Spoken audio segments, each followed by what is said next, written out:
తెలంగాణ రాష్ట్రంలోని రంగారెడ్డి జిల్లా మహేశ్వరం మండలంలోని గంగరం గ్రామ పంచాయతీ పరిధిలో ఉన్న సర్వే నంబర్ 85లో గిరిజనులు సాగు చేసుకుంటున్న దాదాపు 364 ఎకరాల్లో ఉన్న కోట్ల రూపాయల వ్యవసాయ భూమికి సంబంధించిన భవితవ్యం ఇప్పుడు తెలంగాణ రాష్ట్ర ముఖ్యమంత్రి రేవంత్ రెడ్డి చేతిలో ఉంది.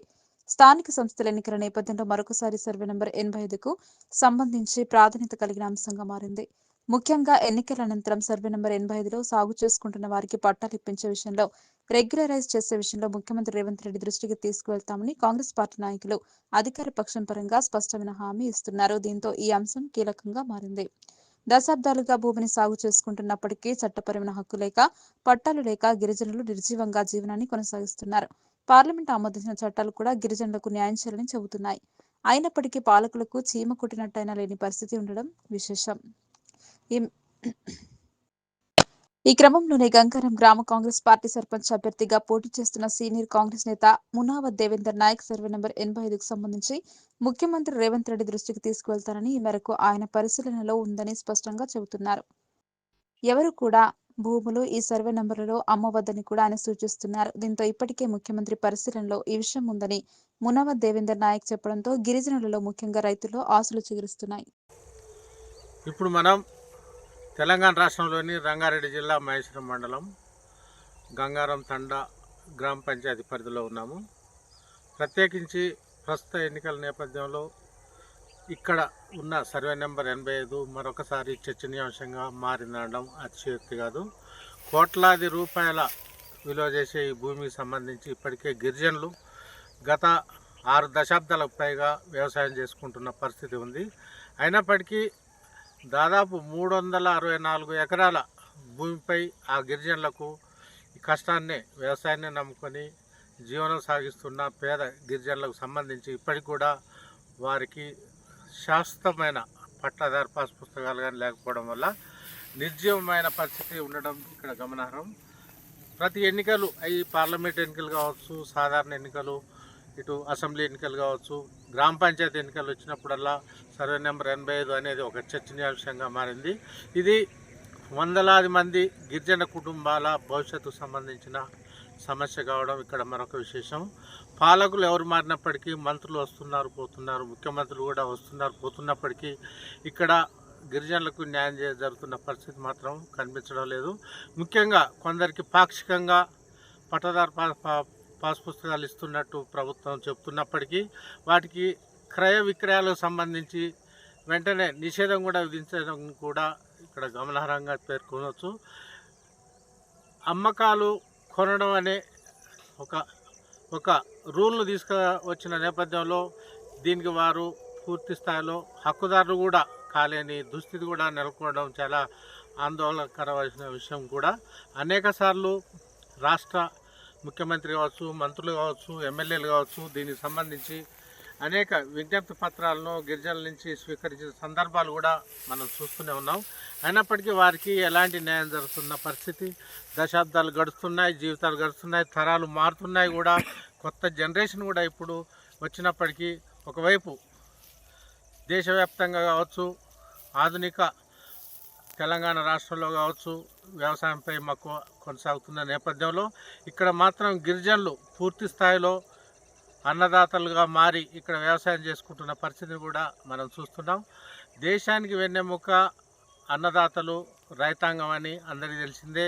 ఇది జాతీయ స్లోగన్ కూడా. అయితే ఇది కేవలం నినాదానికి మాత్రమే పరిమితం కావడం కూడా శోచనీయం. కూడా కేవలం కష్టాన్ని, నేల తల్లి కష్టాన్ని, ప్రభుత్వ భూమిని నమ్ముకొని వ్యవసాయం కొనసాగిస్తున్న గిరిజనులకు సంబంధించి ఎన్నో చట్టాలు అమల్లో ఉన్నాయి. వాళ్లకు కనీస చట్టాలు కూడా అమలు చేయలేని దుస్థితి ఇప్పుడు పాలక వర్గంలో మనం చూస్తున్నాం. ఈ నేపథ్యంలోనే తాజాగా స్థానిక సంస్థల ఎన్నికలు కూడా జరుగుతున్నాయి. ఈ క్రమంలోనే మరొకసారి దీన్ని ముఖ్యమంత్రి రేవంత్ రెడ్డి దృష్టికి కూడా తీసుకు వెళ్ళినట్టు సమాచారం ఉంది. ఎన్నికల తర్వాత కానీ ఎప్పుడైనా కూడా సర్వే నెంబర్ 85 సంబంధించి, ఇది గంగారం గ్రామ పంచాయతీ పరిధిలో ఉంది, సర్వే నెంబర్ 85 సంబంధించి 364 ఎకరాలకు సంబంధించి ఒక విధానపరమైన నిర్ణయాన్ని కూడా ముఖ్యమంత్రి రేవంత్ రెడ్డి తీసుకుంటారని కూడా ఇప్పుడు అధికార పక్షంలో ఉన్న నాయకులు చెప్తున్నారు మనకి.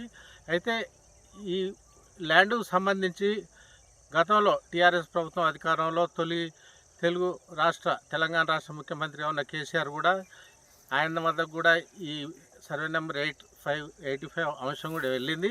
అయినప్పటికీ కారణాలు ఏమైనప్పటికీ 10 ఏళ్ల పాటు దీన్ని నాంచి దీన్ని పెండింగ్లో పెట్టిన విషయాన్ని కూడా మనం చూస్తున్నాము. పైగా గతంలో కొన్ని పాక్షికపరమైన హక్కులు పొందిన గిరిజనులు ఇక్కడ ఉన్న ఆల్రెడీ సాగులో ఉన్న రైతులు గత ప్రభుత్వ హయాంలో కూడా ధరణి రావడంతో నోట్లో పచ్చి వెలకబడ్డట్టుగా మారింది. కనీసం దీన్ని ఒక విధంగా చెప్పాలంటే దీన్ని నిషేధిత జోన్గా ప్రభుత్వం రికార్డులో దీన్ని పరిగణిస్తూ వస్తుండడం కూడా బాధాకరమైన విషయం. ఈ క్రమంలోనే కాంగ్రెస్ ప్రభుత్వం కూడా ఇప్పుడు ముఖ్యంగా కాంగ్రెస్ పార్టీ నాయకులు దీనికి సంబంధించి ఖచ్చితంగా ఎన్నికల అనంతరం ఈ సర్వే నెంబర్ 85లో సాగులో ప్రతి ఒక్కరికి పట్టాలు ఇవ్వాలి. కబ్జాలో ఉన్న ప్రతి ఒక్క రైతుకు, వాళ్ళు గిరిజనులు కావచ్చు, వేరే వాళ్ళు ఎవరైనా కావచ్చు, సాగులో ఉన్న వాళ్ళు కబ్జాలో ఉన్న ప్రతి ఒక్కరికి కూడా పట్టాలు ఇచ్చే దిశగా ఇప్పిస్తామని కూడా అధికార పక్షం వారు అంటున్నారు. ముఖ్యమంత్రి రేవంత్ రెడ్డి కూడా ఈ విషయంలో సానుకూలంగా ఉన్నారని చెప్తున్నారు. ఈ ఎన్నికల తర్వాత కూడా ముఖ్యమంత్రి వద్దకు దీనికి సంబంధించిన ఫైల్ మూవ్మెంట్ అయ్యే అవకాశం కూడా లేకపోలేదు. ఇదే జరిగితే కనుక ముఖ్యంగా రంగారెడ్డి జిల్లాలో ప్రత్యేకించి మహేశ్వరం మండలంలో గంగారం గ్రామ పంచాయతీ పరిధిలో మొత్తం ఒక గ్రామంతో పాటు గంగారం తండా, మైలార్బాయి తండా కూడా ఉన్నాయి. ఈ 3 ప్రాంతాల రైతులకు ఒక స్వర్ణ యుగం అని కూడా చెప్పవచ్చు. ముఖ్యంగా ఇటు సైడు ఇటు సిరిగిరిపురం గేట్ కావచ్చు, ఇటు గంగారం బార్డర్ కావచ్చు, ఇటు సైడ్ పోతే పెద్దమ్మ ఇది మన ఉప్పుగడ్డ తండ కావచ్చు, ఇటు నాగారం కంచె కావచ్చు, ఇటు భగత్ కంచె కావచ్చు, ఇలాంటి చాలా అతిపెద్ద సరిహద్దు కలిగిన ప్రాంతం రంగారెడ్డి జిల్లాలో. ముఖ్యంగా రాష్ట్రంలో ఇది ఒక అరుదైన ప్రాంతం అని కూడా చెప్పవచ్చు. ఇది గిరిజనుల హక్కులను అమలు చేసి పార్లమెంట్ ఆమోదించిన చట్టాలను పరిరక్షించడం ద్వారా వాళ్ళ ఆధీనంలో ఉన్న భూమిని గిరిజనులందరికీ, కబ్జాలో ఉన్న వాళ్ళందరికీ పట్టాలు ఇవ్వడం ద్వారా ముఖ్యమంత్రి మరొక చరిత్ర సృష్టించాలని ముఖ్యంగా ఇక్కడ వ్యవసాయం చేసుకుంటున్న గిరిజనులు ప్రత్యేకంగా రాష్ట్ర ముఖ్యమంత్రి రేవంత్ రెడ్డిని కోరుతున్నారు. కెమెరామెన్ ఆకుల నరసరావుతో ఉప్పు వీరాంజనేయులు, సైబరాబాద్, రంగారెడ్డి జిల్లా. మహేశ్వరం మండలం గంగారం గ్రామ పంచాయతీ పరిధిలోని సర్వే నెంబర్ 85 విషయానికి వస్తే, గతంలో ఎన్నోసార్లు దశాబ్దాలుగా గిరిజనుల ఆధీనంలో, రైతాంగం ఆధీనంలో ఈ భూమి ఉన్నప్పటికీ పెద్దల కన్ను కూడా ఈ భూమి మీద పడిందనడం అతిశయోక్తి కాదు.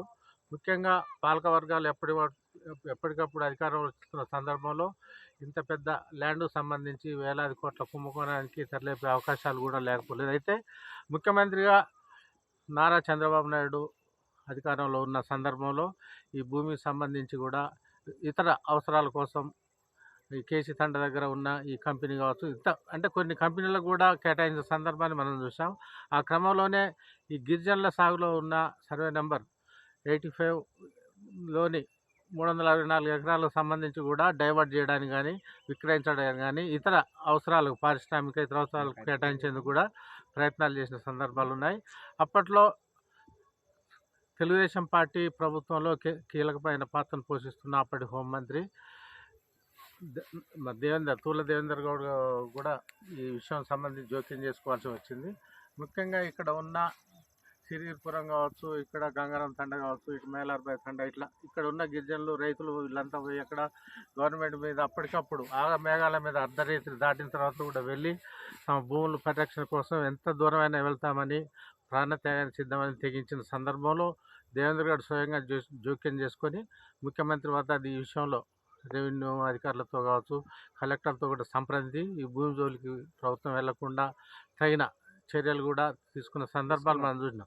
ఆ క్రమంలో ఈ భూమి కూడా దాదాపు ఇన్ని దశాబ్దాలు 5-6 దశాబ్దాలు అయినప్పటికీ గిరిజనుల సాగులో ఉందంటే దీంట్లో గిరిజనుల తెగింపు, ఈ వ్యవసాయం పట్ల వాళ్ళకున్న మక్కువ కూడా కావచ్చు. ఇలాంటి సందర్భాల్లో ఈ భూమిని ఇప్పటికి కూడా గిరిజనులు ఎప్పుడు కూడా వదులుకోవడానికి ఎప్పుడు సిద్ధంగా ఉన్న పరిస్థితి లేదు. తరాలు మారుతున్నాయి, వ్యవసాయం కూడా ఆధునిక యుగంలో కూడా వాళ్ళు దీన్ని వృత్తిగా స్వీకరించి జీవనం సాగిస్తున్న పరిస్థితిని మనం చూస్తున్నాం. ఈ క్రమంలో సర్వే నెంబర్ 85 సంబంధించి గతంలో పాలక వర్గంలో ఉన్న పెద్దలు ఎన్ని విధాలుగా దీన్ని డైవర్ట్ చేసి ఇతర అవసరాల కోసం కేటాయించాలని ప్రయత్నించినప్పటికీ కూడా గిరిజనులు ఈ కబ్జాలో ఉన్న రైతాంగం మాత్రం అడ్డుకొని ప్రభుత్వంపై ఒత్తిడి తెస్తున్న క్రమంలోనే ఆ ప్రయత్నాలని అప్పటికప్పుడు ప్రభుత్వం విరమించుకున్న సందర్భాలను మనం చూడడం జరిగింది. దేవేందర్ గౌడ్ అప్పుడు అదే మూమెంట్లో దేవేందర్ గౌడే ఆపిండు. కేవలం దేవేంద్ర గౌడ్ అప్పుడు టీడీపీలో ప్రభుత్వంలో చంద్రబాబు గవర్నమెంట్లో నెంబర్ 2 ఉన్న పరిస్థితిలో స్వయంగా జోక్యం చేసుకొని ఇక్కడ ఎయిర్పోర్టు రావడానికి ఎంతో కారణమైన దేవేందర్ గౌడ్ అప్పట్లో ఈ ప్రాంత అభివృద్ధికి ఎంతో కృషి చేశారు. ఆ క్రమంలోనే ఇలాంటి భూములను ముఖ్యంగా సర్వే నెంబర్ 85, 364 ఎకర్స్ కూడా ప్రభుత్వం కానీ ఇతర ఎవరు కూడా పెద్దలు జోక్యం చేసుకోకుండా నియంత్రించి ఇది గిరిజనులకు చెందే విధంగా అప్పటికప్పుడు చర్యలు తీసుకోవడం కూడా మనం గమనించాం.